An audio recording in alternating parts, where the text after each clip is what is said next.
News, सच जरूरी है। नमस्कार, मैं हूं आपके साथ मीनल और आप देख रहे हैं एमएनएस न्यूज टीवी। आपका बहुत बहुत स्वागत है देश प्रदेश की खबरों में।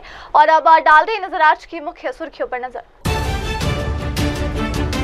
उत्तराखंड सीएम पुष्कर सिंह धामी ने हिमाद्री 2025 अभियान को दिखाई हरी झंडी। गृह मंत्री हर्ष संघवी ने फॉरेंसिक बैठक की अध्यक्षता की।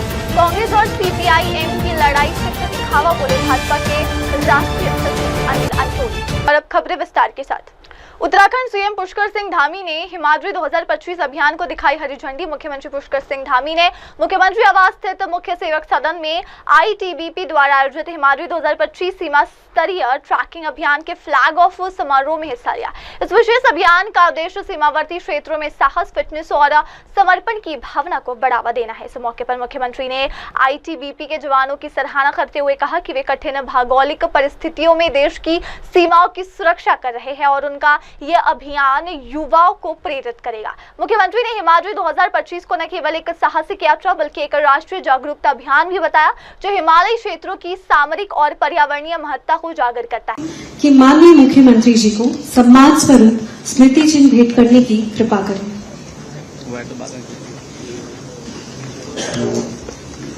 बीच में मत जाना है।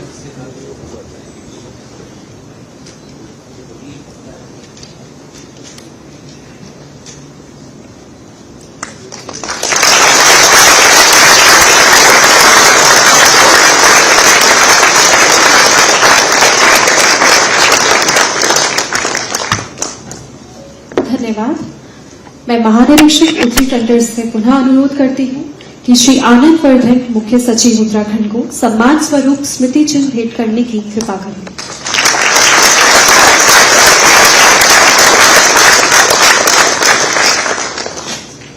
धन्यवाद। मैं महानिरीक्षक उत्तरी टंडन से अनुरोध करती हूँ श्री दीपक सिंह महानिदेशक उत्तराखंड को सम्मान स्वरूप स्मृति चिन्ह भेंट करने की कृपा करें।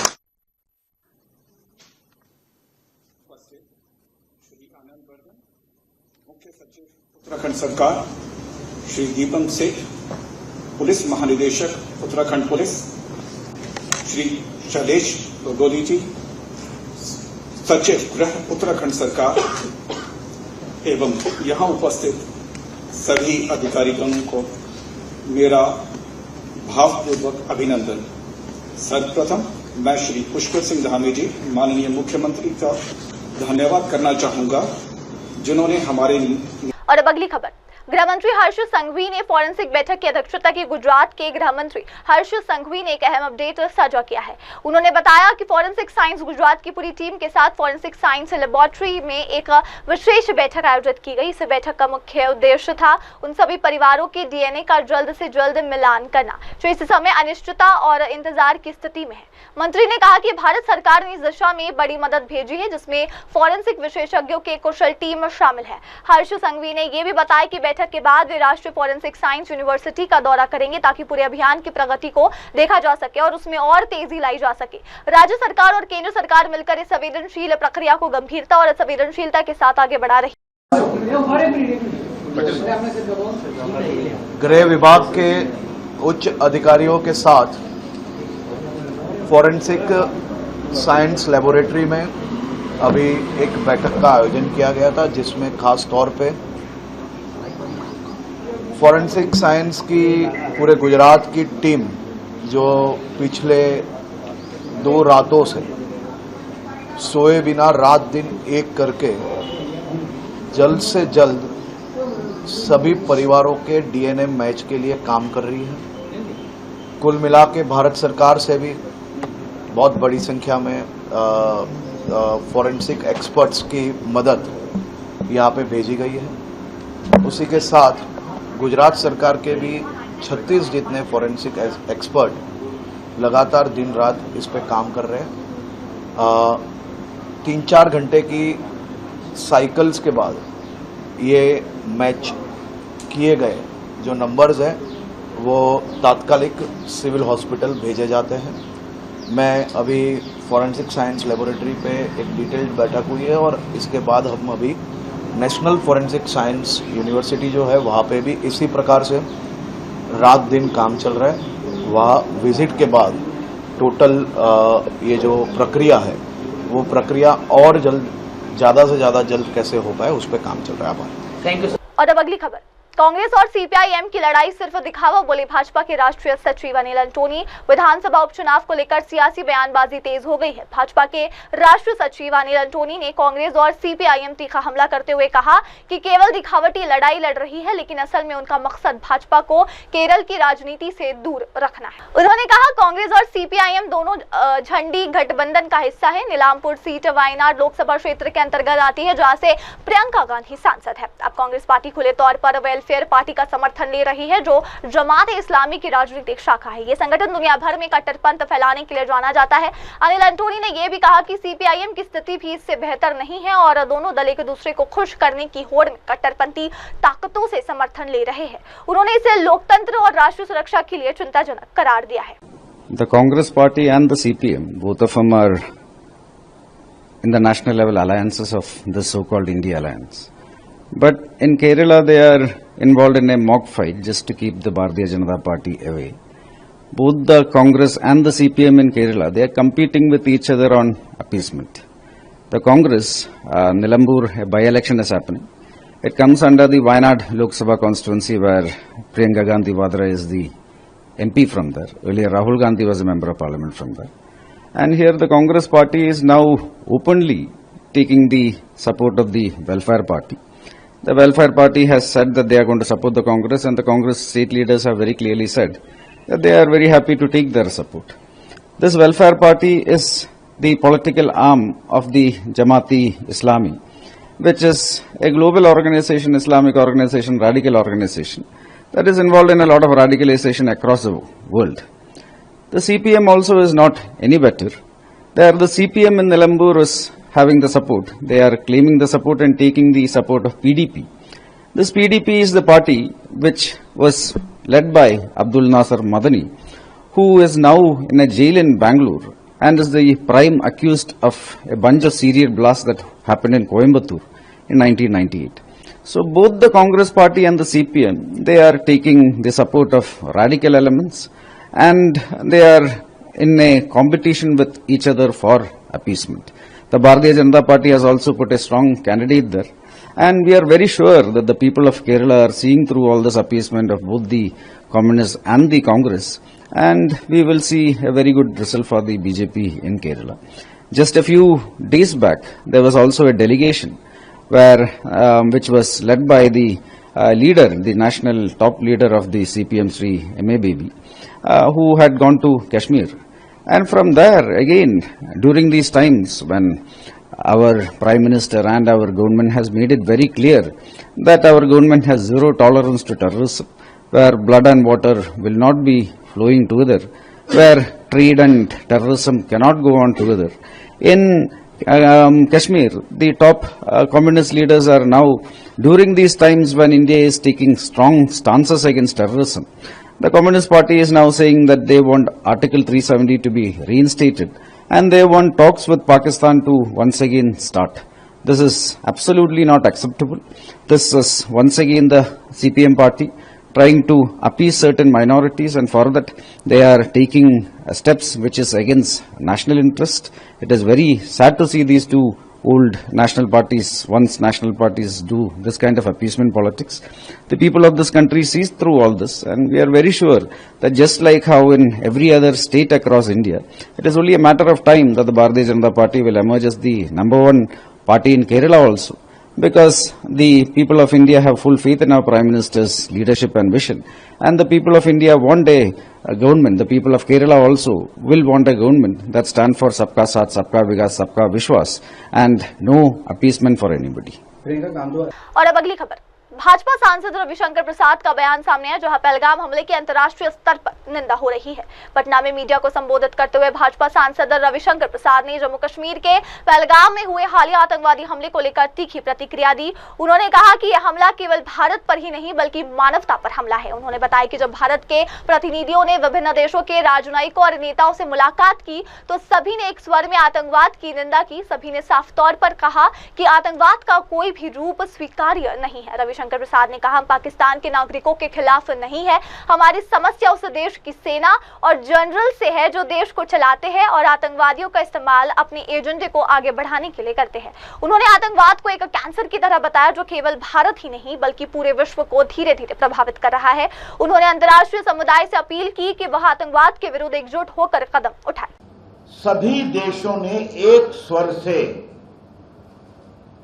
पहलगाम के इस बर्बरता की जबरदस्त निंदा की, ये मैं आपसे कहना चाहता हूं। एक भी देश, एक भी नेता, सामान्यतः हाउस ऑफ कॉमन इंग्लैंड के स्पीकर कम बोलते हैं। जब हम लोग उनसे मिलने गए तो उन्होंने कहा, no terrorism is any form is not acceptable, we condemn it.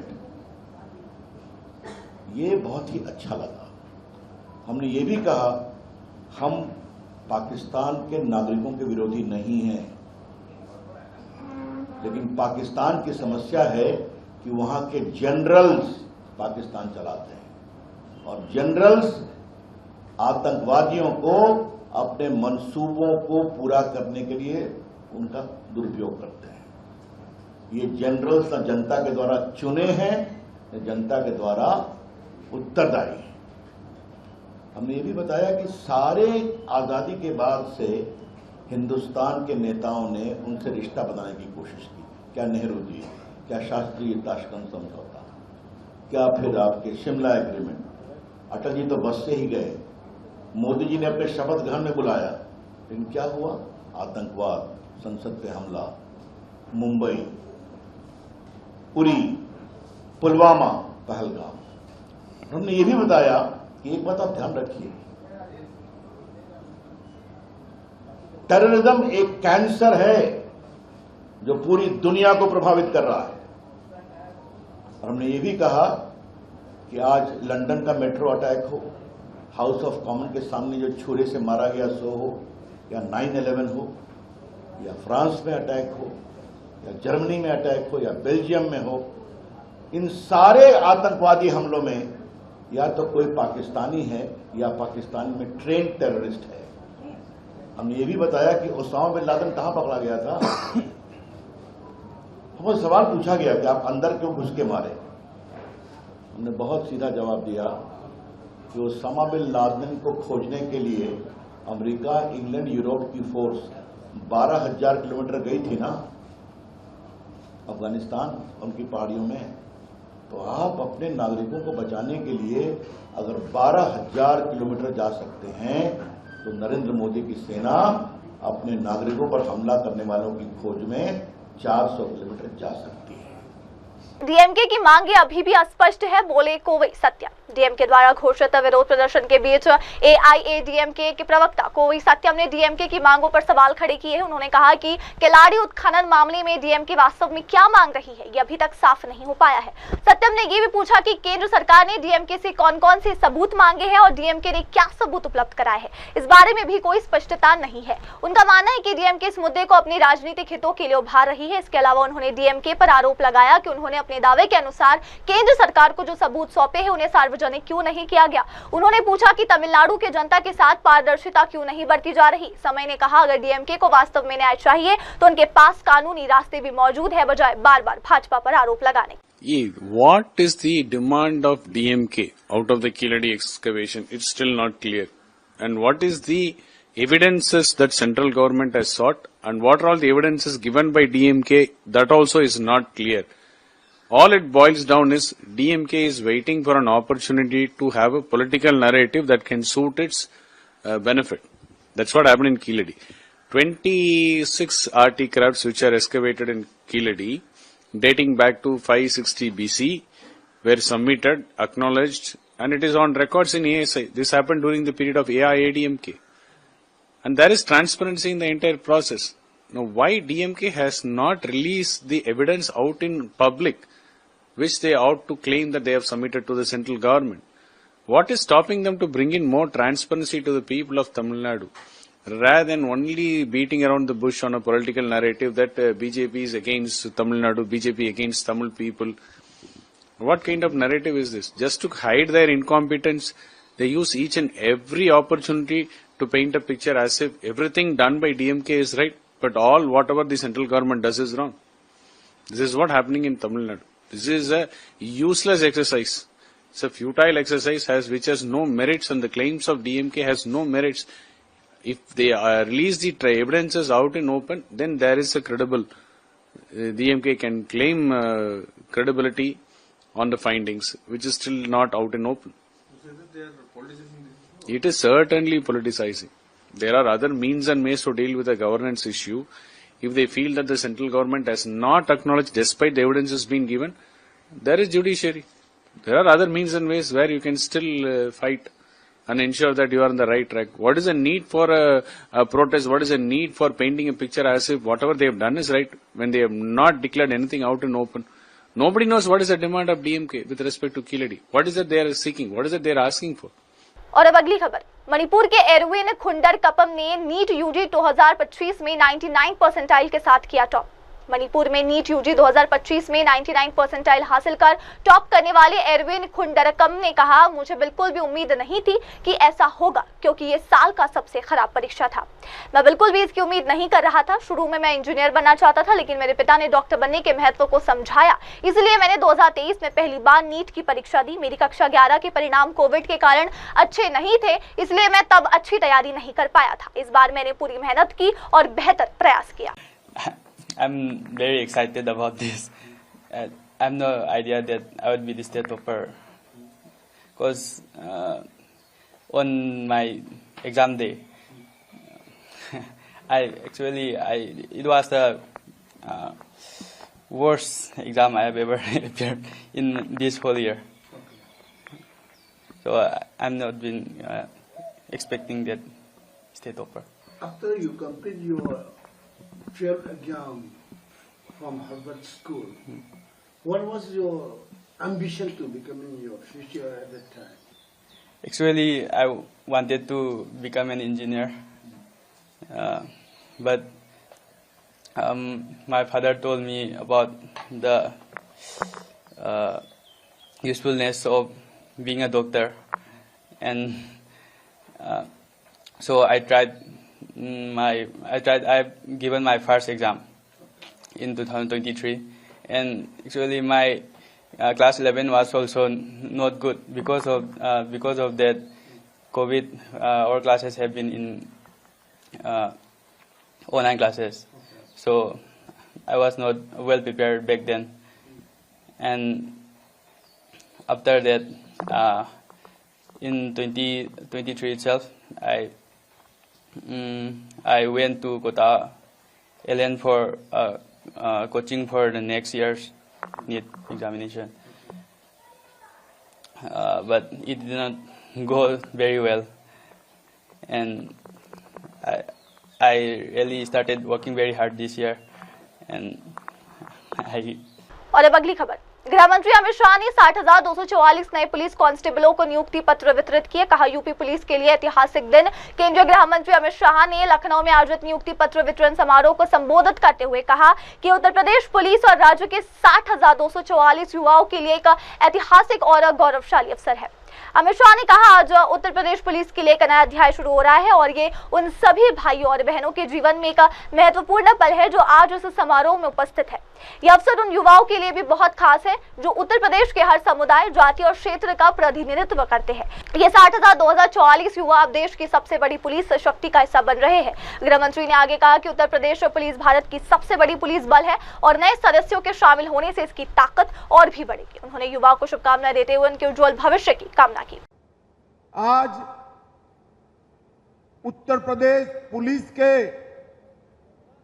ऐतिहासिक कार्यक्रम में मेरे साथ मंच पर उपस्थित उत्तर प्रदेश के लोकप्रिय और सफल मुख्यमंत्री श्रीमान योगी आदित्यनाथ जी, मेरे मित्र और उत्तर प्रदेश के उप मुख्यमंत्री श्रीमान केशव प्रसाद मौर्य जी, उत्तर प्रदेश के उप मुख्यमंत्री श्री ब्रिजेश पाठक जी, उत्तर प्रदेश भारतीय जनता पार्टी के अध्यक्ष श्री भूपेंद्र सिंह चौधरी जी, और आज जिनके जीवन की नई शुरुआत हो रही है, ये उत्तर प्रदेश के 60,244 भाइयों बहनों, आप सभी को मेरा बहुत बहुत शुभकामनाएं।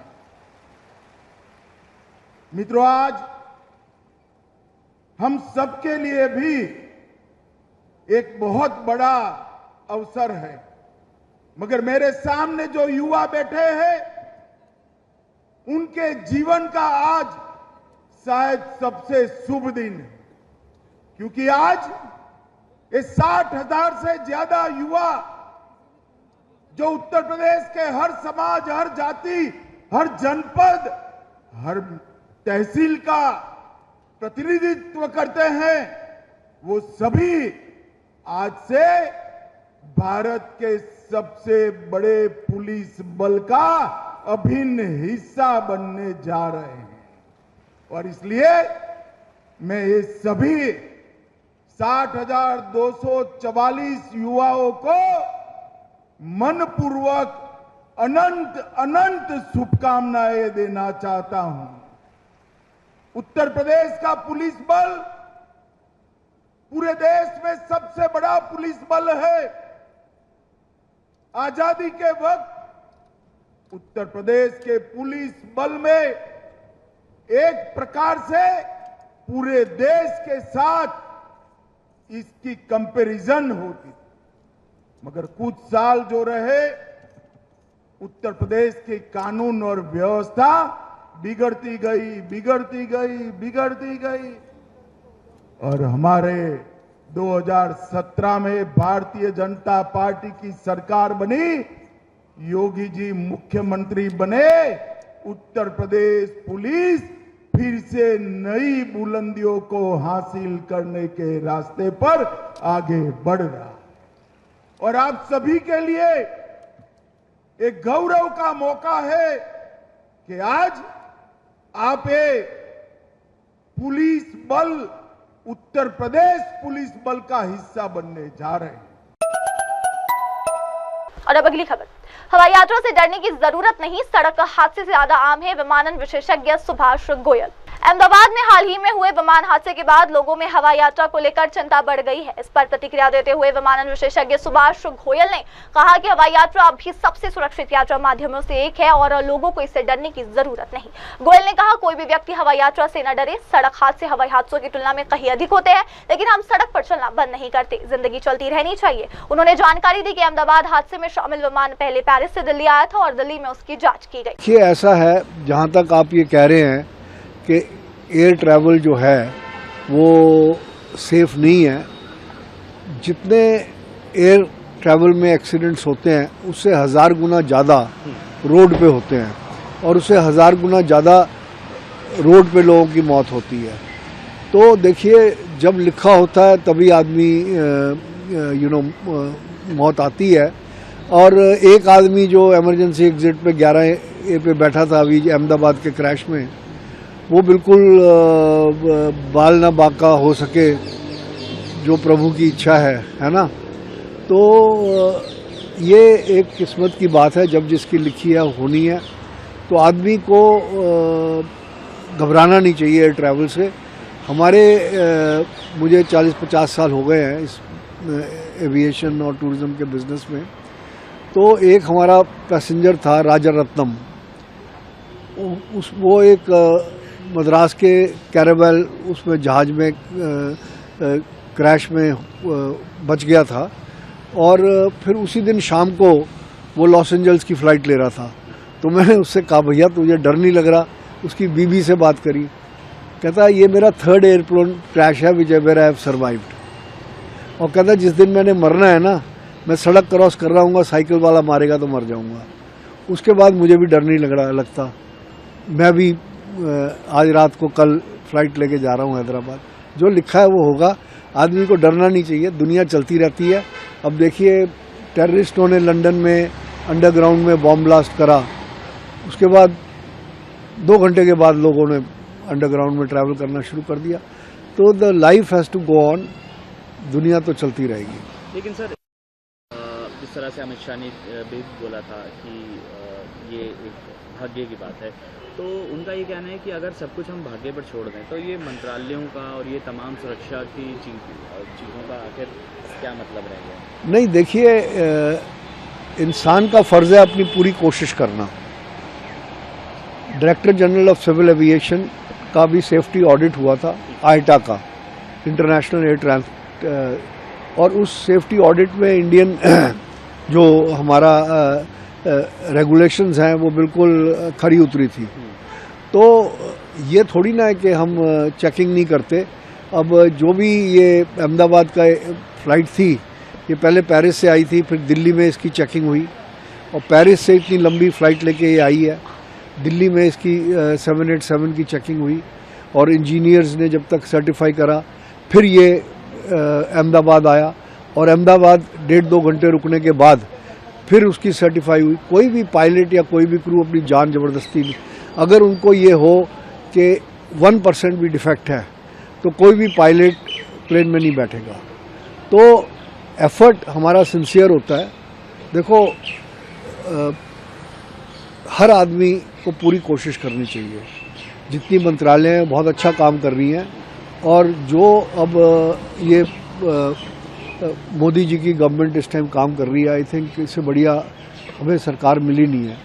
तो ये कहना कि ये मंत्रालय बेकार है, ये तो ऑपोजिशन का काम है अपोज करना, but opposition for the sake of opposition नहीं होनी चाहिए। सर, एक सवाल ये है कि जिस तरह से सर आखिर असली जो वजह है प्लेन क्रैश होने की उससे पता चल जाएगी, और कितना लगभग सर इसमें वक्त लगता है एनालाइज करने में और तमाम? देखिए, एनालाइज ये अर्जेंट बेसिस पे होगा। नॉर्मली 3 महीने लगते हैं, क्योंकि ये कुछ इंटरनेशनल उसमें भी जाते हैं, और अब इस टाइम अमेरिका की बोइंग की एजेंसीज, अपना British air safety agencies, DGCA, तो सारी एजेंसीज काम कर रही हैं, तो ये जल्दी हो जाएगा। इसके बाद सर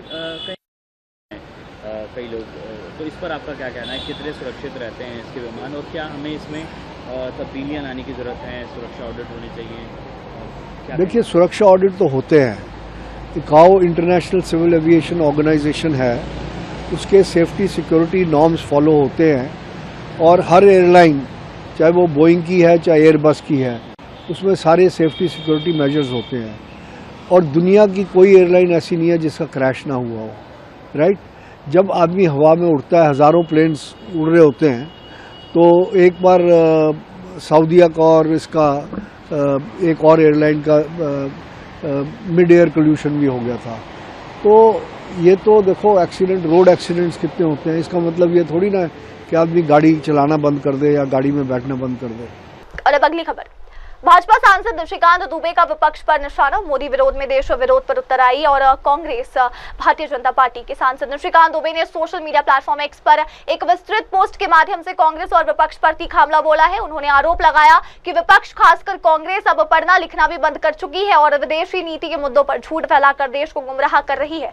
उन्होंने कहा कि पिछले 2 से 3 दिनों से कांग्रेस पार्टी ये कहती रही है कि पाकिस्तान के आर्मी चीफ जनरल असीम मुनीर अमेरिका जा रहे हैं, जबकि ये पाकिस्तान की चाल थी, और अब ये साफ हो गया कि व्हाइट हाउस या अमेरिकी सेना ने उन्हें कोई निमंत्रण नहीं दिया। कांग्रेस ने मोदी विरोध में देश विरोध की राह पकड़ ली है। उन्होंने कांग्रेस नेता जयराम रमेश पर तंज कसते हुए पूछा, पाकिस्तान मुस्लिम लीग और जयराम रमेश में क्या फर्क रह गया है? देखिए, विपक्ष खासकर कांग्रेस, उसने पढ़ना लिखना छोड़ दिया है, और आपको यदि ध्यान हो 2-3 दिन से पूरी कांग्रेस पार्टी कहती रही कि मुनीर जा रहा है यूएस, मुनीर जा रहा है यूएस। ये पाकिस्तान का एक ट्रैप था। पूरे देश भर में मोदी विरोध को उन लोगों ने जो है देश का विरोध बना दिया। आज पता चला, 14 जून तो बीत गया, आज पता चला कि मुनीर को कभी व्हाइट हाउस ने या यूएस मिलिट्री ने बुलाया ही नहीं था, तो पाकिस्तान का प्रवक्ता हो गया। पाकिस्तान मुस्लिम लीग, जयराम रमेश में क्या फर्क है? दूसरा, विदेश नीति पर 2 चीजें हैं। अभी बड़ा हादसा हो गया अहमदाबाद में। आपको पता है कि कनिष्क बम धमाका जब हुआ था, एयर इंडिया का विस्फोट हुआ था 1985 में, उसका इन्वेस्टिगेशन कनाडा ने कब से चालू किया? 2006 में। 1970 से इंदिरा जी लगातार, ये जो ट्रूडो, जिसके कारण कि लोगों को लगता है कि मोदी जी के संबंध खराब हो गए, ट्रूडो के जो पिताजी थे वो वहां के प्रधानमंत्री थे, 84 तक प्रधानमंत्री थे, 1968 से लेकर 84 तक प्रधानमंत्री थे वो। 16 साल में 7 पत्र लिखा इंदिरा जी ने, और इवन जिसने की बम विस्फोट किया, कनिष्का बम विस्फोट, जिसमें 329 लोग मरे, आप समझे कि उसको 1980 में जब बाहर भेजने की बात हुई, पाकिस्तान के साथ मिलकर काम कर रहा था, उसकी बात नहीं मानी और उसने 84 में 85 में जो है बम विस्फोट कर दिया। 85 में 329 लोग मर गए। आपके पत्र का जवाब नहीं दे रहा है ट्रूडो, आपकी बात नहीं मान रहा है, खालिस्तानी के आतंकवादी को अपने यहां पनाह दे रहा है, आप हमको विदेश नीति सिखाते हो। और तीसरा सवाल यह है कि 100 चूहे खा के बिल्ली चली हज को 1948 में इजराइल और फिलिस्तीन दो देश हो गए। ब्रिटेन ने जैसे हमारा बंटवारा किया, भारत और पाकिस्तान का वैसे बंटवारा किया। आप एक तरफ, आपको ध्यान हो 1948 में नेहरू जी ने यूएन में फिलिस्तीन का साथ दे दिया, इजराइल का विरोध किया, और 50 में चोरी चुपके उसका ट्रेड ऑफिस बना दिया। 53 में जो है उसका कॉन्सुलेट जनरल जो है बन गया मुंबई के अंदर। 1971 का जब वार हुआ, लेफ्टिनेंट जनरल जैकब हमारे गवर्नर भी थे, भारतीय जनता पार्टी के बाद में बड़े नेता भी हुए। आप समझिए उसके साथ मोसाद मिलकर जो है पूरी स्ट्रेटेजी बनाता रहा। पाकिस्तान से जो हम लड़े 1971 में, उसमें इजराइल के इक्विपमेंट का हमने उपयोग किया। ये अब पब्लिक डोमेन में है, इसीलिए बातें ये मैं बता रहा हूं। उसके बाद 1992 में इजराइल का फुल फ्लेज्ड एम्बेसी यहां के विदेश मंत्री ने, तत्कालीन कांग्रेस के विदेश मंत्री ने, नरसिम्हा राव कांग्रेस के प्रधानमंत्री थे, उन्होंने खोला। और 1996 में उसके बाद फिलिस्तीन का ऑफिस खुला। अभी तक 1948 से लेके 2014 तक, जब तक उनकी सरकार थी, 50 से ज्यादा बार ऐसा हुआ, या तो हमने इजराइल का साथ दिया यूएन सिक्योरिटी काउंसिल में, या हमने अब्सटेन किया। और आज जो है आप फिलिस्तीन की बात करते हैं, आपको क्या लगता है कि हम हमास का साथ दे देंगे? फिलिस्तीन के नागरिक के साथ भारत है। हम उनको अभी तक में 2020 से लेके अभी तक में तकरीबन 200 मिलियन का ऐड दे चुके हैं। कोरोना जब हुआ तो वहां के नागरिकों को हमने दिया, आपको बताने की आवश्यकता नहीं है। इस बजट में भी हमने 39 मिलियन जो है फिलिस्तीन के लिए रख रखा है। लेकिन जहां तक इजराइल का सवाल है, यदि हमास उसके ऊपर अटैक करेगा, उनके बच्चों का अपहरण करेगा, मारपीट करेगा, तो क्या हम हमास जैसे आतंकवादी संगठन का साथ देने लगे? तो इसीलिए प्रियंका गांधी को मैंने कहा, कांग्रेस की पूरी विदेश नीति चौपट रही है। उसका नेपाल के साथ संबंध खराब रहा है। एक नमक जो है नहीं जाने देते थे इनके फादर, क्योंकि सोनिया जी का उन्होंने जो है अच्छा से प्रोटोकॉल मेंटेन नहीं किया। 86-87 में किस तरह नेपाल के साथ समझौता हुआ और संबंध खराब हुआ। चीन जो है नेपाल में घुस गया, भूटान के साथ इसी तरह से उन्होंने बुरा व्यवहार किया, मालदीव के साथ इसी तरह से बुरा व्यवहार किया। तो सारे पड़ोसी देशों के साथ उनका बुरा व्यवहार रहा। पूरी विदेश नीति जो है केवल एक नेहरू परिवार सेंट्रिक रही, उसका खामियाजा देश भुगत रहा है। और हम जो है भारतीय जनता पार्टी के माननीय मोदी जी उस नेतृत्व के समान है, जो कि विदेशों में भारत की स्थिति कैसे मजबूत हो वो लगातार आगे कर रहे हैं। यही कारण है G7 में भी वो लगातार जा रहे हैं, G20 में भी वो लगातार जा रहे हैं। और जब अब सऊदी अरब गए थे तो किस तरह का स्वागत हुआ ये मुस्लिम कंट्री में, ये लोगों को पता है। तो इसलिए मुस्लिम परस्ती हम नहीं करते हैं। समान देश के समान नागरिक को समान सुविधा कैसे मिले, समान अधिकार कैसे मिले, और इसीलिए कांग्रेस को वोट बैंक की राजनीति करने दीजिए, मुसलमान की राजनीति करने दीजिए, अपने आप में मरने दीजिए। और एक दिन ऐसा होगा कि कांग्रेस एक सीट भी नहीं जीत पाएगी लोकसभा का। और अब अगली खबर, गृह मंत्री अमित शाह का उत्तर प्रदेश के मुख्यमंत्री योगी आदित्यनाथ द्वारा भव्य स्वागत। केंद्रीय गृह मंत्री अमित शाह का उत्तर प्रदेश आगमन पर मुख्यमंत्री योगी आदित्यनाथ ने भव्य और गर्मजोशी से स्वागत किया। मुख्यमंत्री योगी एयरपोर्ट पर स्वयं उपस्थित रहकर अमित शाह का स्वागत किया और उन्हें पुष्पगुच्छ भेंट कर राज्य में उनका अभिनंदन किया। गृह मंत्री इस दौरे को प्रदेश में विभिन्न सरकारी कार्यक्रमों और बैठकों के संदर्भ में अहम माना जा रहा है। गृह मंत्री के स्वागत के दौरान भाजपा के वरिष्ठ नेता, प्रशासनिक अधिकारी और बड़ी संख्या में पार्टी कार्यकर्ता भी मौजूद रहे। इस अवसर पर सुरक्षा के कड़े बंदोबस्त किए गए थे। अमित शाह के इस दौरे को लेकर राज्य में राजनीतिक हलचल तेज हो गई है और उनके कार्यक्रमों पर सभी की नजरें टिकी हुई है। और अब अगली खबर, गुजरात में एयर इंडिया विमान हादसे की जांच के लिए प्रधानमंत्री के प्रधान सचिव डॉक्टर पीके मिश्रा अहमदाबाद पहुंचे। एयर इंडिया विमान हादसे की गंभीरता को देखते हुए प्रधानमंत्री के प्रधान सचिव डॉक्टर पीके मिश्रा अहमदाबाद पहुंचे। उन्होंने घटनास्थल का दौरा किया और स्थिति का जायजा लिया। अधिकारियों से बातचीत कर उन्होंने जांच और राहत कार्यों की प्रगति की जानकारी ली। हादसे के बाद से स्थानीय प्रशासन और केंद्रीय एजेंसियां लगातार मौके पर जुटी हुई। और अब अगली खबर, पटना बिहार से तेजस्वी यादव का हमला, बिहार को थके नहीं, रिटायर्ड अफसर चला रहे भ्रष्टाचार चरम पर। आरजेडी नेता और पूर्व उप मुख्यमंत्री तेजस्वी यादव ने राज्य सरकार और प्रशासन पर तीखा हमला बोला है। उन्होंने कहा, बिहार को थके नहीं, रिटायर्ड अधिकारी चला रहे, जनप्रतिनिधियों की कोई सुनवाई नहीं हो रही। तेजस्वी यादव ने आरोप लगाया कि बिहार एक गरीब राज्य है और यहाँ के अधिकारी लूटपाट और भ्रष्टाचार में लिप्त है। अगर ईमानदारी से जांच कराई जाए तो कोई भी नहीं बचेगा। तेजस्वी का यह बयान राज्य की प्रशासनिक व्यवस्था और भ्रष्टाचार को लेकर गहरी नाराजगी को दर्शाता है। उन्होंने ये भी कहा कि जनता समस्याओं को गंभीरता से नहीं लिया जा रहा और शासन में जवाबदेही का अभाव है। टायर्ड नहीं बल्कि रिटायर्ड अधिकारी जो है वो बिहार चला रहे हैं। ट्रांसफर पोस्टिंग जो चढ़ावा देता है उसको मन में जो होता है, जो जहां पोस्टिंग का उसको वो मिलता है। मतलब आप चढ़ावा चढ़ाइए, अब पोस्टिंग पाइए। और अब अगली खबर, केरल में कन्नूर में बारिश के बाद कई इलाकों में जल जमाव हो चुका है। कन्नूर जिले में लगातार हुई बारिश के चलते कई क्षेत्रों में जल जमाव को स्थिति बनी गई है और सड़कों पर पानी भर जाने से लोगों को आगमन में भारी परेशानियों का सामना करना पड़ रहा है। स्थानीय प्रशासन ने राहत और जल निकासी कार्य शुरू कर दिए हैं। मौसम विभाग ने अगले कुछ दिनों तक और बारिश की संभावना जताई है, जिससे स्थिति और बिगड़ सकती है। नागरिकों से सतर्क रहने की अपील की गई है।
और अब अगली खबर, अहमदाबाद गुजरात में सिविल अस्पताल में डीएनए परीक्षण और शवों को भेजने की प्रक्रिया जारी हो चुकी है। एयर इंडिया फ्लाइट AI 171 के भयावह हादसे के बाद अहमदाबाद के सिविल अस्पताल में डीएनए परीक्षण और शवों को परिजनों को सौंपने की प्रक्रिया जारी है। 12 जून को टेक ऑफ के तुरंत बाद ये विमान दुर्घटनाग्रस्त हो गया था। इस विमान में कुल 242 यात्री सवार थे, जिनमें से केवल एक व्यक्ति ही इस दर्दनाक हादसे में जीवित बच पाया। अस्पताल प्रशासन और फॉरेंसिक टीम शवों की पहचान सुनिश्चित करने के लिए तेजी से काम कर रही है, जबकि शोकाकुल परिजन अस्पताल के बाहर अपनों की खबर का इंतजार कर रहे हैं। सरकार और एयर इंडिया द्वारा राहत कार्यों के साथ हादसे की जांच भी शुरू कर दी गई है। और अब अगली खबर, उत्तराखंड में हरिद्वार में भीड़ उमड़ने से लगा ट्रैफिक जाम। मौसम सुहावना होते ही सैलानियों की बड़ी आवाजाही। हालिया बारिश के बाद क्षेत्र में मौसम सुहावना हो गया, जिससे बड़ी संख्या में सैलानी हरिद्वार और आसपास के पर्यटन स्थलों की ओर उमड़ पड़े हैं। इसी कारण हरिद्वार में कई जगहों पर भारी ट्रैफिक जाम की स्थिति बन चुकी है।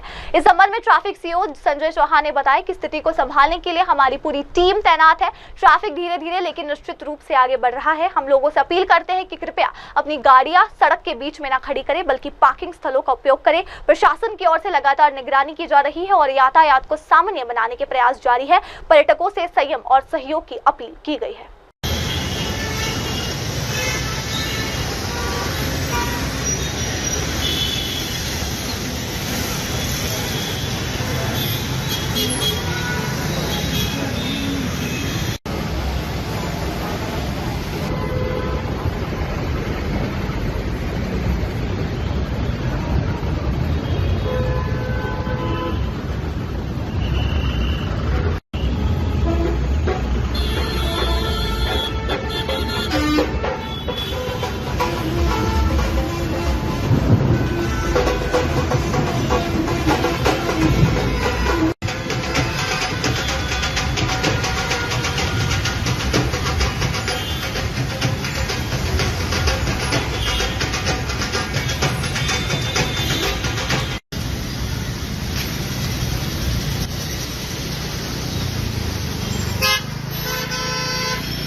हाँ, आप देख ही रहे हैं, इस समय हम लोग ये शंकराचार्य चौक के पास खड़े हैं। भीड़ का दबाव है, लेकिन ट्रैफिक लगातार चल रहा है।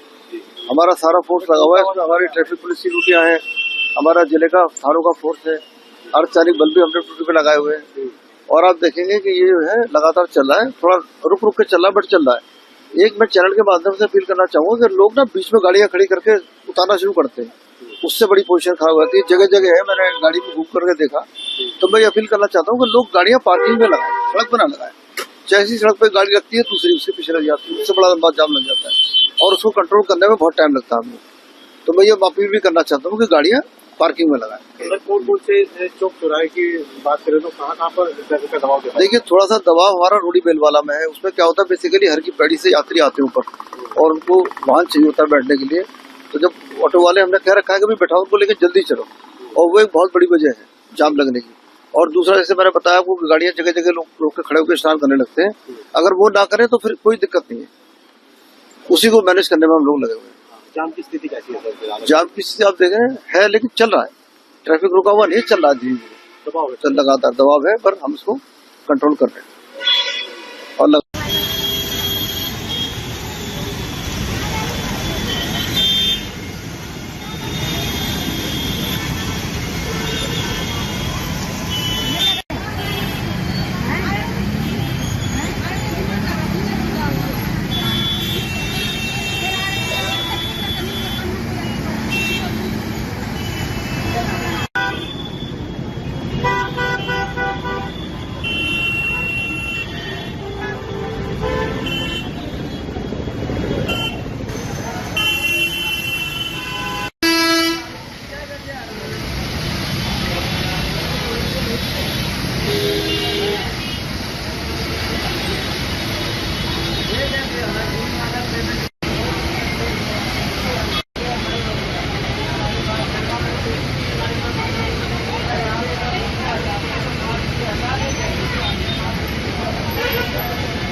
भाई हमने तो तुम्हारा कहा था, भाई हम तुम्हारा बच्चा ना लाने के पैसे तो तुम मान लीजिए। और अब अगली खबर। पुणे में महाराष्ट्र चिंचवड़ नगर में स्क्रैप शॉप और फर्नीचर गोदाम में भीषण आग, दमकल की कार्रवाई जारी। महाराष्ट्र के पुणे जिले के चिंचवड़ नगर क्षेत्र में रविवार को एक स्क्रैप शॉप और फर्नीचर वेयरहाउस में अचानक आग लग गई। सूचना मिलते ही दमकल की कई गाड़ियां मौके पर पहुंची और आग बुझाने का प्रयास जारी है। अब तक किसी के हताहत होने की सूचना नहीं है। आग लगने के कारणों का पता नहीं चल सका है और मामले की जाँच की जा रही है। प्रशासन ने आसपास के क्षेत्र को खाली करवा लिया और एहतियातन सुरक्षा उपाय किए जा रहे हैं। घटना से जुड़े और विवरण का इंतजार है।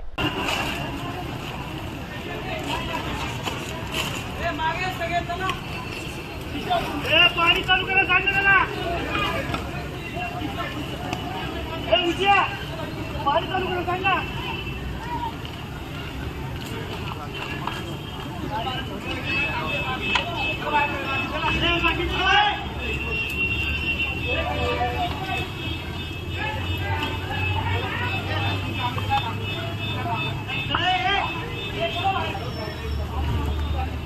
हॅलो कुठे रे 60 कॉलनी पैसे जाळ लागलं तिथे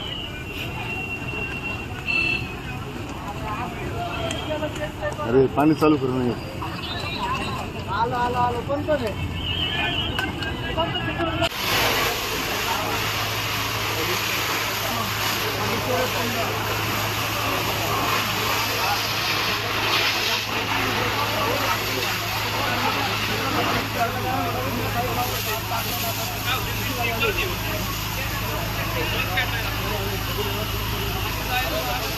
जरूर मैं तो बोल जाएगा जरूर मैं तो बोल जाएगा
कॉलनी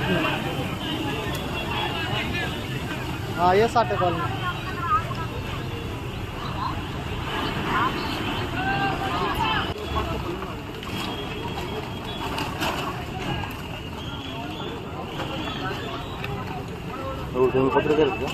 कॉलनी हाँ ये 60 कॉलनी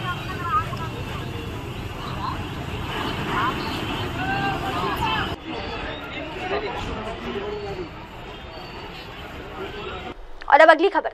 लुधियाना पंजाब में दिल्ली मुख्यमंत्री रेखा गुप्ता का हमला। ऑपरेशन सिंदूर पर देश खुश, लेकिन केजरीवाल ने एक शब्द नहीं कहा। दिल्ली की मुख्यमंत्री रेखा गुप्ता ने लुधियाना में एक जनसभा के दौरान आम आदमी पार्टी और अरविंद केजरीवाल पर तीखा हमला बोला है। उन्होंने कहा, ऑपरेशन सिंदूर को लेकर पूरे देश में खुशी की लहर थी। पाकिस्तान के किसी भी ड्रोन ने पंजाब की सीमा पार नहीं की और ये सब प्रधानमंत्री नरेंद्र मोदी के नेतृत्व में संभव हो पाया। लेकिन अरविंद केजरीवाल ने इस पर एक शब्द भी नहीं बोला। उन्होंने आरोप लगाया कि आप सरकार के 10 साल के कार्यकाल में एक भी पंजाबी या सिख मंत्री नहीं रहा। पूरी पंजाब सरकार मनीष सिसोदिया, सत्येंद्र जैन, वैभव कुमार और राघव चड्ढा के इशारों पर चल रही है। इन लोगों का पंजाब से क्या लेना देना? रेखा गुप्ता के इस बयान से पंजाब की राजनीति में एक बार फिर आरोप प्रत्यारोप का दौर तेज हो चुका है। 3.5 साल बीत गए, उनके किए हुए वादे का वाह भी अभी लिखा नहीं गया। 1.5 साल में बड़े बड़े वादे करने वाले कि 1.5 साल में हम क्या दे देंगे। ये ऐसे लोग हैं जिन्हें ना जनता से प्यार, ना राज्य से प्यार, ना देश से प्यार। आज ऑपरेशन सिंदूर जब होता है, देश में पूरी कश्मीर से लेकर के कन्याकुमारी तक हर व्यक्ति खुश है, प्रसन्न है। मैं आज केजरीवाल जी आपसे पूछती हूँ, आपके मुंह में क्यों गोंद लग गई भाई? आप नहीं बोल रहे, आपके सांसद कुछ क्यों नहीं बोल रहे? एक शब्द आपके मुंह से देश की सेना के लिए अच्छाई का निकला नहीं। ऊपर से आपके लोग भद्दे भद्दी टिप्पणियां करते हैं देश की सेनाओं के ऊपर। मैं आपसे सवाल पूछती हूं, ये जो ऑपरेशन सिंदूर हुआ, आज दिल्ली में बैठा हुआ व्यक्ति वो महसूस नहीं कर सकता जो पंजाब में व्यक्ति रह करके उसका दिल कांपता है जब सामने से मिसाइल आने की बात होती है, तोप आने की बात होती है। परंतु ये नरेंद्र मोदी जी का नेतृत्व था जिसके कारण से जिस तरीके की व्यवस्थाएं और सुरक्षा एयरड्रोम जोन यहाँ बनाया गया, एक भी ड्रोन, एक भी मिसाइल पंजाब की सरहद को क्रॉस नहीं कर सकी। ये नरेंद्र मोदी जी की निर्णय क्षमता थी और उनके द्वारा विकास पे किया हुआ, वो डिफेंस पे किया हुआ खर्चा था जिसके कारण से आज पंजाब सुकून में है। आपसे एक शब्द मुंह से नहीं निकला देश की केंद्र की सरकार की बड़ाई में। उल्टा आप जब बोलते हैं देश की सेनाओं के खिलाफ बोलते हैं, देश दुश्मनों के साथ खड़े हुए दिखाई देते हैं। मैं आपसे सवाल पूछना चाहती हूं कि आखिर आपका इस मातृभूमि से, इस पंजाब की वीरों की धरती से कुछ संबंध है या नहीं है? मैं आपसे सवाल पूछना चाहती हूं भाई, आज आप झूठी पंजाबियत दिखाते हो। जब आप 10 साल दिल्ली में राज किया, एक भी पंजाबी मंत्री, सिख मंत्री आपकी कैबिनेट में कभी नहीं रहा। क्या आपने इनको इस लायक नहीं समझा कि कभी आपकी सरकार में कोई पंजाबी व्यक्ति जुड़ जाए, कोई सिख व्यक्ति जुड़ जाए? जबकि आज दिल्ली में भारतीय जनता पार्टी में सिख मिनिस्टर भी है, पंजाबी मिनिस्टर भी है। आपने कभी इस लायक पंजाब को, न पंजाबियों को, न पंजाबियत को समझा। आपने दिल्ली में जितने भी पंजाबी स्कूल थे वहां पे उनकी सबकी लैंग्वेज बंद करवा दी, पंजाबी लैंग्वेज। और आज आप पंजाब में बैठ करके पंजाब पे शासन करना चाहते हो। सरकार को खोखला कर दिया आपने। वो मुख्यमंत्री जो एडवर्टीजमेंट में केवल दिखाई देते हैं मुख्यमंत्री जैसे, आपने कहां उनको मुख्यमंत्री जैसा छोड़ा है?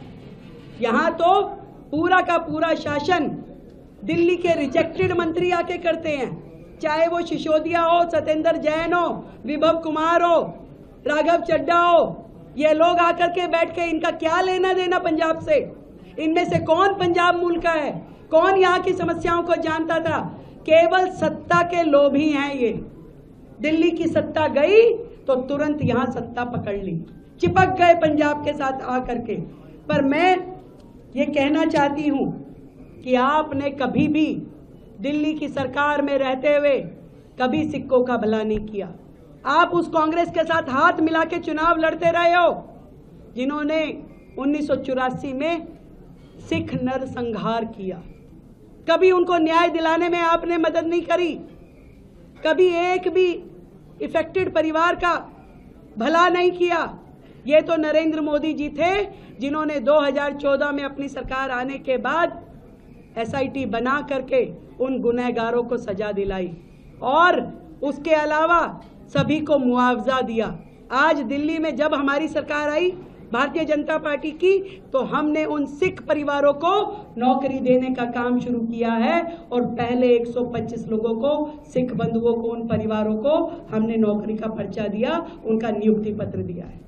क्या किया भाई केजरीवाल सरकार ने? और मैं उनको भी जवाब देना चाहती हूं जिन्होंने कहा कि गुप्ता नहीं टिकता। बताना चाहती हूँ ये गुप्ता है, काम करेगा पुख्ता और किसी भी झाड़ू वालों का अरोड़ा बन नहीं सकता इनके लिए रोड़ा। समझ लीजिए, ये पंजाब की जनता है, लुधियाना की जनता है, समझ चुकी है। दिल्ली वालों को तो 10 साल में समझ आई, पर पंजाब वाले असली घी और दूध पीते हैं, इनको जल्दी समझ में आ गई है। ये आपकी काट की हांडी चढ़ने नहीं देंगे। और जिस तरीके से आपने वादा खिलाफी की है, पंजाब की बहनें आपका स्वागत करेंगी। आप पहुंचिए तो सही। आप वोट मांगने की बात कर रहे हैं, आप चाहते हैं कि आपको जनता वोट देगी। मैं पूरे विश्वास के साथ कह सकती हूँ ये लुधियाना वेस्ट की जनता है, इतनी समझदार है और ये लुधियाना वेस्ट ही 2027 की पिक्चर का ट्रेलर बनेगा और यहां से भारतीय जनता पार्टी का प्रत्याशी जीतेगा। और अब अगली खबर, उपराज्यपाल मनोज सिन्हा ने 8 पर्यटक स्थलों के पुनः उद्घाटन की घोषणा की। स्थानीय और सैलानियों में खुशी। 14 जून को जम्मू कश्मीर के उपराज्यपाल मनोज सिन्हा ने कश्मीर घाटी में 8 प्रमुख पर्यटक स्थलों को दोबारा खोलने की घोषणा की। ये स्थल पहले पहलगाम आतंकी हमले के बाद सुरक्षा कारणों से बंद कर दिए गए थे। पुनः खोले गए पर्यटन स्थलों में बेताब वैली, वेरीनाग, कोकरनाग, छबल गार्डन और पहलगाम नगर के प्रमुख पार्क शामिल है। इस फैसले से स्थानीय निवासियों, जनप्रतिनिधियों और सैलानियों में खुशी की लहर दौड़ गई है। लोगों ने आशा जताई कि इससे पर्यटन को बढ़ावा मिलेगा और स्थानीय अर्थव्यवस्था को मजबूती मिलेगी। स्थानीय विधायकों ने भी इस निर्णय का स्वागत किया और कहा कि यह कदम क्षेत्र में सामान्य स्थिति की ओर लौटने का प्रतीक है। प्रशासन ने सुरक्षा व्यवस्था को सुदृढ़ बताते हुए सभी पर्यटकों से सहयोग और सतर्कता बरतने की अपील की। और अब अगली खबर। दिल्ली में विकसित भारत की विकसित दिल्ली और विकसित एनडीएमसी के लक्ष्य की ओर बढ़ रहे कुलजीत सिंह चहल। एनडीएमसी के उपाध्यक्ष कुलजीत सिंह चहल ने कहा कि दिल्ली को एक विकसित भारत की राजधानी के रूप में विकसित करने की दिशा में तेजी से काम किया जा रहा है। उन्होंने बताया कि आज केंद्रीय मंत्री मनोहर लाल खट्टर ने नई दिल्ली क्षेत्र का अचानक निरीक्षण किया, जिससे हमें कई जरूरी सुझाव और मार्गदर्शन मिले। कुलजीत सिंह चहल ने कहा, इस बार हमने ठान लिया है कि नई दिल्ली क्षेत्र में जल भराव की कोई समस्या नहीं होने देंगे। हमने इसके लिए एक बड़ा मानसून एक्शन प्लान तैयार किया है। जहां जहां पत्तियां गिरती है, हम वहां नियमित रूप से सफाई कर रहे हैं। उन्होंने आगे बताया कि कई स्थानों पर वर्षा जल संचयन के गड्ढे भी बनाए गए हैं ताकि बारिश के पानी का सही तरीके से उपयोग किया जा सके और जल स्तर को बढ़ावा मिल सके। चहल ने खट्टर के दौरे को फायदेमंद और प्रेरणादायक बताया और कहा कि एनडीएमसी पूरी प्रतिबद्धता से राजधानी को स्वच्छ, सुंदर और जल भराव मुक्त बनाने के लिए कार्य कर रही है। विकसित भारत की विकसित दिल्ली, विकसित एनडीएमसी, इसको लेकर हम सब काम कर रहे हैं। आज भारत सरकार के माननीय मंत्री माननीय मनोहर लाल खट्टर जी का एकदम औचक निरीक्षण हुआ और अब अगली खबर। अहमदाबाद विमान हादसा। एफएसएल निदेशक एचएस संघवी ने डीएनए परीक्षण को लेकर दी जानकारी। हाल ही में हुए अहमदाबाद विमान हादसे के बाद राहत एवं जांच कार्य तेजी से जारी है। इसी कड़ी में फॉरेंसिक साइंस लेबोरेटरी के निदेशक एचएस संघवी ने डीएनए परीक्षण से जुड़ी जानकारी साझा की। उन्होंने बताया कि हादसे में जिन शवों की पहचान संभव नहीं हो सकी, उनके डीएनए नमूने एकत्र किए जा रहे हैं। पीड़ितों के परिजनों के नमूने लेकर मिलान प्रक्रिया जल्द शुरू की जाएगी ताकि शवों की सटीक पहचान की जा सके। संघवी ने कहा, डीएनए टेस्टिंग की प्रक्रिया वैज्ञानिक रूप से सटीक होती है और ये पहचान सुनिश्चित करने में मदद करती है। हमारी टीम दिन रात काम कर रही है ताकि परिणाम जल्द से जल्द सामने आ सके। एफएसएल की टीम स्थानीय पुलिस और बचाव दल के साथ मिलकर काम कर रही है। अधिकारियों का कहना है कि समयबद्ध और पारदर्शी जांच सुनिश्चित की जा रही है ताकि पीड़ित परिवारों को जल्द से जल्द अंतिम पुष्टि मिल सके। आज आपने डीएनए प्रोफाइलिंग करी અને મેચિંગ કરવાની જે પદ્ધતિ છે એના વિશે થોડું આપને વિગતવાર જણાવવા માંગુ છું। ડીએનએની પરીક્ષણ કરવાની જે પદ્ધતિ છે એમાં ડીએનએ સેમ્પલ ડીએનએની આપણે મેળવવા માટે બેઝિકલી બે આપણી પાસે જુદી જુદી પદ્ધતિથી સેમ્પલ્સ આવતા હોય છે। એક જે છે ફ્રેશ બ્લડ હોય અને બીજું જો કોઈ ડિસીઝ પર્સન હોય એટલે કે મૃતક હોય તો એના જે રિમેનન્ટ્સ મળી આવ્યા છે એની અંદરથી આપણને સેમ્પલ અહીંયા મોકલવામાં આવે એના બોડીના પાર્ટ્સનું અને એમાંથી ડીએનએ આપણે મેળવવાનું હોય છે।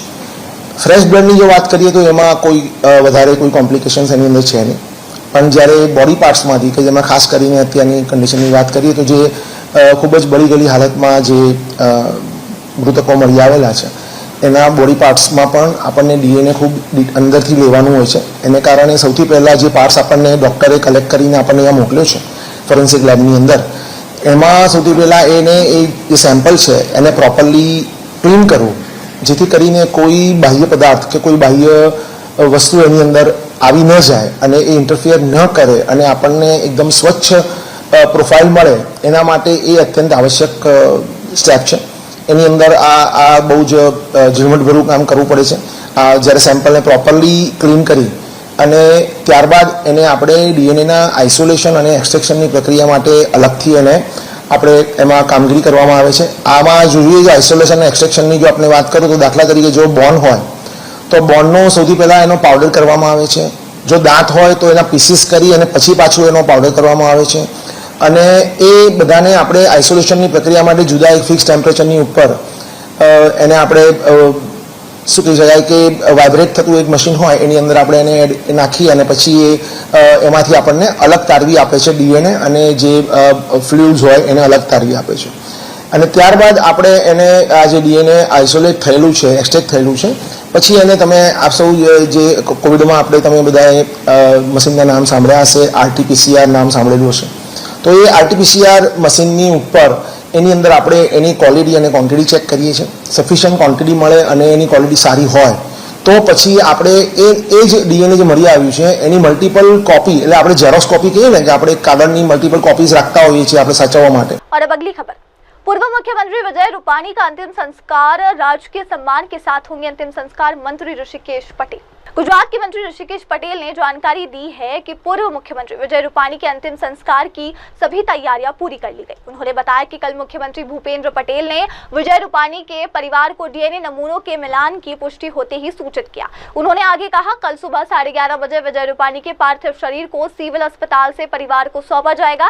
इसके बाद पार्थिव शरीर को विमान के माध्यम से राजकोट ले जाया जाएगा, जहां दोपहर 2 बजे पहुंचने की संभावना है. अंतिम यात्रा शाम 5 बजे शुरू होगी और अंतिम संस्कार शाम 6 बजे राजकीय सम्मान के साथ संपन्न किया जाएगा. विजय भाई के कल जैसे ही डीएनए मैचिंग का हमारे पास समाचार आया, आदरणीय मुख्यमंत्री साहब ने आके यहाँ अंजलि भाई, राधिका बहन, भाई ऋषभ को भी बताया, पूरे परिवार जनों को भी बताया कि अब मैचिंग हो गया है, उनका पार्थिव शरीर आइडेंटिफाई हो गया है. तो तुरंत उसके बाद की जो भी प्रक्रिया करनी थी उसके लिए परिवारजनों ने से बात की. हमारे यहाँ बैठे हुए सब वरिष्ठ आगेवानों के साथ भी बातचीत करके अब के इसके बाद के बाकी के कार्यक्रमों के लिए भी जो व्यवस्था सुनिश्चित की गई है उसमें कल 11:30 के आसपास आदरणीय ऋषभ भाई और परिवारजन अंजलि बहन सब सिविल हॉस्पिटल से उनके पार्थिव शरीर को स्वीकार करेंगे. स्वीकार करने के बाद वहीं से वो एयरपोर्ट की तरफ, एयरपोर्ट पे बाय एयर जाने का निश्चय किया गया है, क्योंकि थोड़ा वेदर भी बाय रोड नहीं जा सके ऐसा है, इसीलिए ये व्यवस्था की गई है. और 2 बजे के आसपास ये राजकोट पहुंचेंगे और राजकोट के अंदर 2:30 से 4 बजे तक, मतलब कि पूरा जो उनके घर पे जाने का रूट है वहाँ पर बहुत सारे लोगों ने रिक्वेस्ट की थी कि हमें अंतिम दर्शन के लिए, पुष्पाहार के लिए कहीं न कहीं आप उसकी व्यवस्था कीजिएगा. इसके हिसाब से ग्रीनलैंड चौकड़ी से, क्रॉस रोड से 1.5 घंटे का वो रूट बनाया गया है और वो रूट के बाद वो घर पे पहुंचेंगे. उनका जो निवास स्थान है, निवास स्थान पूजित सोसाइटी निर्मला कॉन्वेंट के सामने, वहाँ पहुंचेगा और 1 घंटे तक वहाँ सब लोग उनके अंतिम दर्शन कर सकेंगे. और साथ में उसके बाद अंतिम विधि के लिए वहाँ से हम प्रस्थान करेंगे. श्मशान यात्रा होगी और ये श्मशान यात्रा 5 से 6 बजे तक चलेगी और शाम को उनको अलविदा की जाएगी. और साथ में उनको राजकीय सम्मान के साथ उनको विदा करने का कार्यक्रम पार्टी ने भी बनाया है, सरकार ने भी बनाया. और साथ में भारतीय जनता पार्टी के वो बहुत अच्छे कार्यकर्ता और पार्टी के नींव में जनसंघ से लेकर आज तक उन्होंने जो काम किया है, सदैव भारतीय जनता पार्टी के सभी कार्यकर्ता और मुख्यमंत्री के तौर पे भी यहाँ गुजरात में उनके जो काम हुए हैं वो प्रजा सदा याद रखेगी. तो इसके लिए भी प्रार्थना सभा का आयोजन वहाँ पर फैमिली की ओर से 17 तारीख को किया गया है और वो रेसकोर्स मैदान पे किया गया है 3 से 6 बजे के बीच में. और साथ में हमारे पार्टी के कार्यकर्ता होने के नाते और सवाए गुजराती होने के साथ साथ पूरा गुजरात उनको चाहते हैं. तो कमलम कोबा गांधीनगर जो हमारा प्रदेश भाजपा कार्यालय है वहाँ पर 19 तारीख को 9 से 12 के बीच प्रार्थना सभा स्थल रखी गई है और गांधीनगर रखी गई है. और साथ में 4 से 6 20 तारीख को प्रार्थना सभा स्थल कोबा कमलम कोबा गांधीनगर पर रखा गया है. वहाँ पर वो 20 तारीख को है और 4 से ऑनवर्ड्स ये कार्यक्रम है. सभी कार्यकर्ता और साथ में पूरे गुजरात के जो काम किए हैं पूरी बहुत सारी भीड़ वहाँ उनको श्रद्धांजलि देने के लिए आएगी. और अब अगली खबर, कोच्चि में एर्नाकुलम केन्या बस दुर्घटना में मारे गए 5 केरल वासियों के पार्थिव शरीर पहुंचे भारत। मंत्री पी राजीव ने दी श्रद्धांजलि। केन्या में हाल ही में हुए एक भीषण बस हादसे में जान गंवाने वाले 5 केरल निवासियों के पार्थिव शरीर कोच्चि एर्नाकुलम पहुंचे। राज्य सरकार की ओर से केरल के मंत्री पी राजीव ने हवाई अड्डे पर उनकी पार्थिव देहों को स्वीकार किया और उन्हें भावभीनी श्रद्धांजलि अर्पित की। इस दर्दनाक हादसे में जसना, उनकी 1.5 वर्षीय बेटी रूही, गीता शूजी आइजैक, रिया एन और उनकी 7 वर्षीय बेटी तीरा रॉड्रिक्स की मौत हो चुकी। ये सभी केरल की रहने वाली थी और निजी कार्यवश केन्या गई थी। मंत्री पी राजीव ने इस अवसर पर परिजनों से मुलाकात कर संवेदना व्यक्त की और राज्य सरकार की ओर से हर संभव सहायता का आश्वासन दिया। हादसे के बाद से ही राज्य सरकार के प्रयासों से पार्थिव शरीरों को स्वदेश लाने की प्रक्रिया तेज की गई। और अब अगली खबर। अहमदाबाद विमान हादसे पर बोले कैप्टन दिव्य शंकर मिश्रा, साजिश से इनकार नहीं, ईंधन और तकनीकी पहलुओं की हो गहन जांच। अहमदाबाद विमान हादसे को लेकर पूर्व स्क्वाड्रन लीडर, छत्तीसगढ़ सरकार के पूर्व मुख्य पायलट और बीजेडी विधायक कैप्टन दिव्य शंकर मिश्रा ने गंभीर सवाल उठाए हैं। उन्होंने कहा कि हादसे के पीछे कई कारण हो सकते हैं और सबसे पहले ये मान लेना चाहिए कि साजिश की संभावना से इनकार नहीं किया जा सकता। उन्होंने कहा ईंधन के नमूनों की जांच बेहद जरूरी है ताकि ये पता लगाया जा सके कि कहीं उसमें कोई मिलावट या खराबी तो नहीं थी। इन नमूनों को विशेषज्ञ टीम द्वारा सुरक्षित रूप से इकट्ठा कर जांच के लिए भेजा जाना चाहिए ताकि किसी भी प्रकार की छेड़छाड़ से इनकार किया जा सके। टकराए मेडिकल हॉस्टल में क्या क्या कारण हो सकता है? एक, सबसे बड़ी बात कि कोई सैबोटाइज किया हुआ हो। पूरा फ्यूल सैंपल जरूर रखा हुआ होगा, उसको टेस्ट किया जाए कि फ्यूल ठीक था कि नहीं, ऑयल जितना भी है कंटामिनेटेड था क्या, फ्यूल कंटामिनेटेड था क्या। ये तो पूरा अभी जो इन्वेस्टिगेशन टीम सब ले चुके होंगे, फ्यूल सैंपल, ऑयल सैंपल, वो चेक किया जाए ताकि कोई जानबूझकर फ्यूलिंग के टाइम में कुछ गड़बड़ी ना किया हो। दूसरा, जो टेक्नीशियन इंजन पे काम करता है वो, अगर ये एक हाई बाईपास टर्बोफैन इंजन है जो कि सबसे मॉडर्न है, उसका थ्रस्ट सबसे ज्यादा है, पायलट के लिए ये बहुत ही हम लोग खुश होते हैं इस टाइप का कोई अगर इंजन थ्रस्ट या पावर प्रोड्यूस करे, क्योंकि इसमें एक इंजन अगर पूरा कंप्लीटली फेलियर होता है तो दूसरा इंजन पूरा जहाज का full loaded all of weight के साथ उसको लेके फिर से आके लैंड कर सकता है। इस जहाज पे अगर आप देखेंगे कि फ्यूल सिस्टम पूरा कंप्लीटली 2 सेपरेट है। एक, दोनों साथ अगर फ्यूल कंटामिनेशन भी हो तभी जाके दोनों इंजन फ्लेम आउट कर सकता है, नहीं तो सेपरेट फ्यूल लाइन में कोई जानबूझ के पंक्चर किया है जिससे कि फ्यूल इनिशियली सही जा रहा है और आगे चल के वो पाइपलाइन इतना क्रैक था कि बस्ट हो गया हो और दोनों इंजन स्टार्वेशन के चक्कर में फ्लेम आउट हुए हैं। तीसरा, जब टेक ऑफ लेग पे हैं, जनरली बर्ड एक्टिविटी आपको देखने मिलता है सुबह और शाम को, डॉन एंड डस्क में।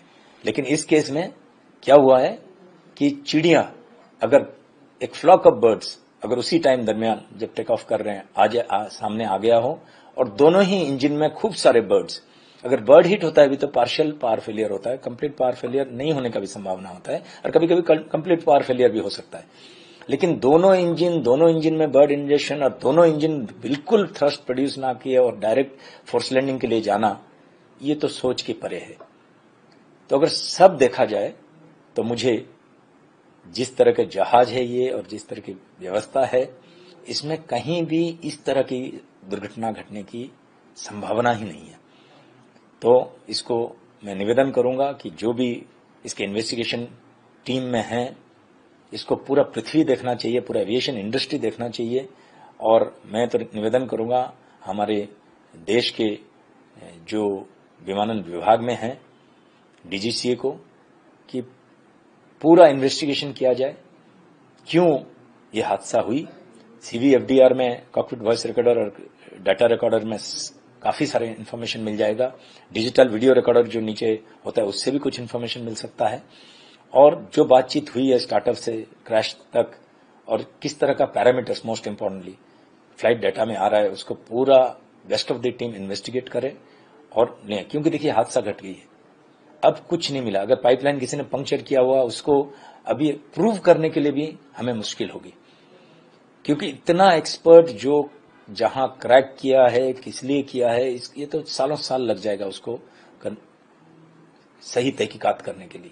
तो मेरा विनम्र निवेदन है इस देश को कि हमारे विदेश के नागरिक थे, हमारे नागरिक थे, बच्चे थे, ये अत्यंत संवेदनशील दुर्घटना है। हम सब इसमें बहुत ही इसे हमें कष्ट दिया है, पूरा भारत वर्ष के लोगों को, विदेश के नागरिकों को, उनके परिवार को, परियोजनों को। तो मैं कहता हूं कि सही तरीके से पूरा इन्वेस्टिगेशन किया जाए, डीप रूटेड अगर प्रॉब्लम्स कुछ है मेंटेनेंस में, उसके अंदर चाहे कोई सैबोटेज किया तो उस एंगल को देखा जाए। अभी ऑपरेशन सिंदूर हुआ है, कोई जानबूझ के कुछ इसमें हमारे देश को धोखा देने के लिए अगर कोई प्रयास किया है, उसके बारे में पूरा सही इन्वेस्टिगेशन किया जाए और एक हाई लेवल जुडिशियरी कमिटी भी इसके जितना भी इन्वेस्टिगेशन प्रक्रिया को वो ऊपर से सुपरवाइज करे, तब जाके मैं मानता हूं कि इस हाथ। और अब अगली खबर, अहमदाबाद गुजरात में सिविल अस्पताल में डीएनए रिपोर्ट के बाद पहचान केंद्र शुरू, परिजनों के लिए इंतजार का माहौल। अहमदाबाद के सिविल अस्पताल के नोडल अधिकारी अरविंद विजाउन ने बताया कि डीएनए रिपोर्ट प्राप्त होने के बाद अस्पताल के D2 ब्लॉक में पहचान केंद्र को सक्रिय कर दिया गया था। ये केंद्र मेडिकल सुपरिटेंडेंट के कार्यालय के सामने स्थित है। अरविंद विजाउन के अनुसार जब परिजन पार्थिव शरीर लेने आते हैं तो उनकी पहचान की प्रक्रिया इसी केंद्र पर की जाती है। पहचान सुनिश्चित होने के बाद रिपोर्ट पोस्टमार्टम कक्ष को भेजी जाती है और शव सौंपने की प्रक्रिया शुरू होती है। उन्होंने बताया कि इस दौरान परिजनों को सलाहकार और मेडिकल टीम के साथ प्रतीक्षा कक्ष में बैठाया जाता है, जहां उन्हें आवश्यक सहयोग और सहारा दिया जाता है। अहमदाबाद विमान दुर्घटना के बाद परिजनों की सुविधा के लिए अस्पताल प्रशासन ने ये व्यवस्था बनाई है ताकि पहचान प्रक्रिया सुचारू और पारदर्शी तरीके से पूरी हो सके। डीएनए सैंपल का रिपोर्ट आने के बाद सिविल हॉस्पिटल D2 ब्लॉक में मेडिकल सुपरिटेंडेंट की ऑफिस के आगे वेरिफिकेशन सेंटर चालू किया गया है। जो रिलेटिव मिसिंग व्यक्ति ना रिमेन्स ले आने के लिए जो आता है, उनका वेरिफिकेशन प्रोसीजर वहां हो जाता है। होने के बाद वेरिफिकेशन होने के बाद हम मैसेज पोस्टमार्टम रूम में हम मैसेज दे देता है, वहीं से बाकी सब प्रक्रिया चालू हो जाता है। तब तक वेटिंग एरिया में उनको काउंसलर और मेडिकल टीम और PRO के साथ उनको बिठाया जाता है and they have been taken care there. PM room में एक बार प्रोसीजर पूरा करने के बाद रिश्तेदार को यहां से वहां तक अलॉन्ग विथ ट्रांसपोर्टेशन ले जाता है और वहां से मॉर्टल रिमेन्स जो है दिया जाता है। Thank you. और अब अगली खबर, मलप्पुर केरल में निलंबुर उपचुनाव के लिए प्रियंका गांधी वाड्रा ने रोड शो किया आयोजित। वायनाड सांसद प्रियंका गांधी वाड्रा ने निलंबुर विधानसभा उपचुनाव के प्रचार के लिए आज रिहाई का भव्य रोड शो का आयोजन किया। इस दौरान उन्होंने जनता को संबोधित करते हुए कांग्रेस के पक्ष में समर्थन की अपील की। प्रियंका गांधी ने निलंबुर के विकास और जनता की भलाई के लिए कई वादे किए और कहा कि आगामी उपचुनाव में जनता अपने अधिकार का प्रयोग करे, एक मजबूत नेतृत्व चुने। रोड शो में बड़ी संख्या में पार्टी कार्यकर्ता और समर्थक शामिल हुए। इस उपचुनाव को लेकर राजनीतिक गतिविधियां तेज हो चुकी है और सभी पार्टियां जोरों शोरों से प्रचार अभियान चला रही है।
और अभी फिलहाल के लिए बस इतना ही। अब लेते हैं एक छोटा सा ब्रेक। ब्रेक के बाद लौटेंगे और देखेंगे देश दुनिया की तमाम बड़ी खबरें। तब तक के लिए आप देखते रहिए MNS न्यूज टीवी।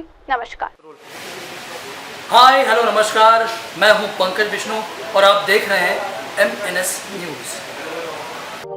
आप देख रहे हैं MNS न्यूज, सच जरूर।